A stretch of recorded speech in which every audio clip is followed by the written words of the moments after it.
LPU ప్లేస్మెంట్ల రికార్డులు సృష్టిస్తోంది. Final year student 2.5 కోట్ల ప్యాకేజ్ పొందుతున్నారు. 1700 మందికి పైగా ఎల్పీయూ స్టూడెంట్స్ 10 లక్షల నుంచి 2.5 కోట్ల ప్యాకేజెస్ పొందారు. విద్యా విప్లవం ప్రారంభమైంది లవ్లీ ప్రొఫెషనల్ యూనివర్సిటీలో.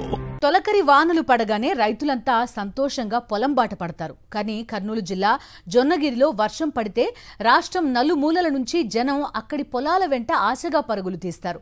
వందలు వేల సంఖ్యలో జనం జొన్నగిరి పొలాలు ఖాళీ భూముల్లో అణువణువు గాలిస్తారు.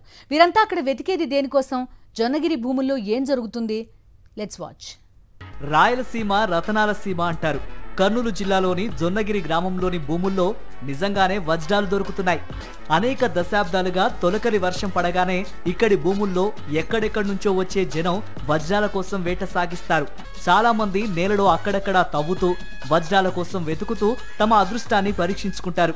ఉపరితల ద్రోణి వల్ల కురుస్తున్న వర్షాలతో వందల మంది జనం జొన్నగిరి పొలాల వైపునకు పరుగులు తీస్తున్నారు. వాన పడితే నేల పొరల నుంచి వజ్రాలు బయటపడతాయి.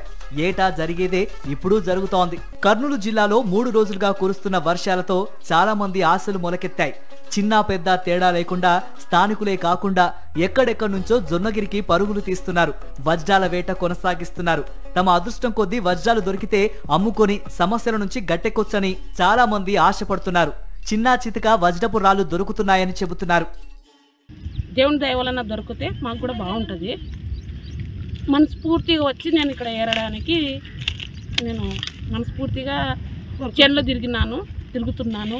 ఒక ఊరుండి దీంట్లో వజ్రాలు దొరుకుతాయని జొన్నగిరిలో వజ్రాలు దొరుకుతాయని పాతకాలం నుంచి వచ్చిన ఆచారము. దానివల్ల మేము ఇక్కడ చూడడానికి వచ్చాము. వీలైతే దొరికిన వాళ్ళకి దొరుకుతున్నాయి, లేని వాళ్ళకి దొరకడం లేదు. చాలా మంది పొలాలకు వెళ్తుంటే వజ్రాలు దొరుకుతాయని మేము వాళ్ళతో పాటు వెళ్ళినాము. అక్కడ మాకు ఒకటి దొరికింది. అది పని చేయదు, టైం అయిపోయింది అన్నారు. ఏదో దొరికింటే మాకు ఒక అదృష్టం అనుకుంటుంటిమి. వజ్రాల వేటగాళ్ల వలన తమ పంట పొలాలు నాశనం అవుతున్నాయని రైతులు వాపోతున్నారు. వజ్రాల కోసం పొలాల్లో పడి వేట సాగిస్తున్న వారిని ప్రభుత్వం కట్టడి చేయాలని, తమ భూములు పాడవకుండా చూడాలని జొన్నగిరి రైతులు కోరుతున్నారు.